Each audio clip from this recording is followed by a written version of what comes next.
My friend's kid was set a homework in the religion class where it was suggested as an example of a prophet that Greta Thunberg was a modern day prophet. So is she a modern day prophet? Well, no. She's a product, not a revelation. Every era produces its prophets. Figures who are said to speak truth to power, who warn of catastrophe, who demand moral obedience. And for the last few years, we've been told that Greta Thunberg is one of these. A child of pure conscience, a voice of the future, a moral authority beyond criticism until she changes what the cool thing is and criticises the previous one. She did get arrested for protesting against wind farms because the Sami people didn't like them. But prophets don't emerge from press teams, NGOs and global conferences, and that's the first clue that something else is going on here. A prophet isn't just someone who's angry or sincere or loudly convinced. You could find them on most trains or buses. A prophet speaks uncomfortable truth against power, and they risk real consequences. It's not protected by elites, it's not curated by institutions.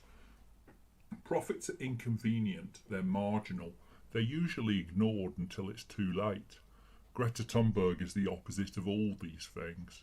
She's platformed, protected, amplified and celebrated by governments, corporations, media institutions, global NGOs that alone should make us pause. None of these people should be supporting her if she's really a prophet.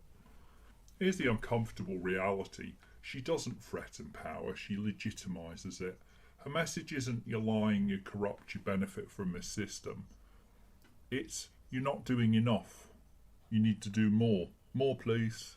It's Oliver Twist. That's crucial because not enough assumes the system is fundamentally sound, which seems quite an assumption these days. The elites are well intentioned. That's being very favourable and kind.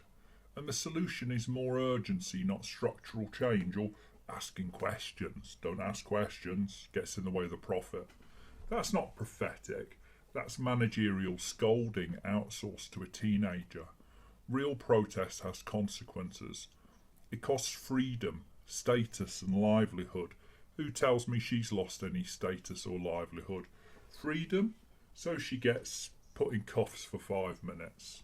That's not real loss of freedom. Greta's activism costs her nothing. She travels with delegations, appears at Davos, addresses the UN, is protected from scrutiny by her age and status, although that's starting to slip a little bit. She's never asked to defend policy trade-offs, to account for the economic costs, to explain energy realities, to tell us how we're going to make plastics. Instead, criticism is shot down with "how dare you." That phrase became iconic, not because it was insightful, because it replaced argument with moral intimidation. She was held on a pedestal for shouting "how dare you" from a pedestal. But that's emotion, anger, fear, moral urgency. Emotion doesn't tell us which energy mix works, how to keep the lights on, how to avoid mass poverty globally, how developing countries can industrialise without destroying the world. Prophets don't just warn, they illuminate. Greta wants to put the lights out.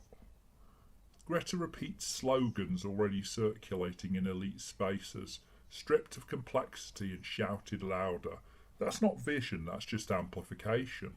There's a reason Greta was elevated as a child. Children are rhetorically powerful because they're assumed to be pure. They're shielded from accountability. It's mean to criticise them. Criticism feels cruel. But once a child is turned into a global political instrument, that shield becomes a weapon.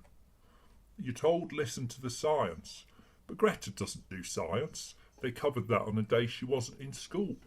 She doesn't interpret data. She doesn't debate models. She delivers moral verdicts written for her, curated for maximum effect. That's not prophetic truth, that's theatre. We live in a time where a prophet would be very helpful, but we haven't got one. We've got renter protest and NGO ecosystem. Let's talk about the machinery. Modern activism isn't spontaneous, it's institutional. There are NGOs that need funding, there are campaigns that need faces, there are media outlets that need symbols, and all of those need to pay their mortgages. Greta fits perfectly. She's photogenic to a degree, she's predictable, she's media safe, she's emotionally intense, if politically vague. That makes her invaluable, not only because she might be right, but because she's ever so useful. When activism becomes a career path, it stops being prophecy and starts becoming performance. Ask yourself a simple question. What exactly should governments do tomorrow that won't collapse energy grids, skyrocket prices, punish the poor, outsource emissions elsewhere? You won't get an answer from Greta. You'll get listen to the science, act now, no more excuses. Prophets don't dodge consequences or play bullshit bingo. They confront the consequences. When's Greta ever done that? The modern prophet story is irresistible to the media. It offers moral clarity without complexity, so simple on a headline or a short news channel.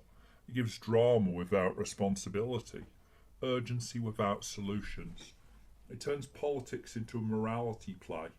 Villains, victims, and the righteous accuser. It's like a modern day Joan of Arc. But serious problems don't need prophets. The problems of the world today need engineers, economists, honesty. Those are boring and hard to put into a news programme. Greta Thunberg is not a prophet. She's a symbol of the modern times. A politics that prefers moral performance over policy, emotion over evidence, and protest over responsibility. She allows adults with power to outsource their conscience while continually largely unchanged. It's not radical, it's actually quite comfortable. The danger isn't Greta, I'm sure she's well-meaning.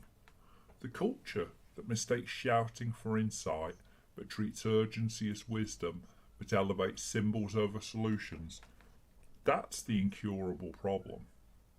But they won't be solved by scolding speeches, curated outrage, or child prophet fantasies. They'll be solved by adults willing to tell hard truths, including about cost, trade-offs and limits. And I'd really like a prophet that would do that. Greta Thunberg is not a modern prophet. She's a mirror on society's failings. And what she reflects is a politics that would rather feel righteous than responsible.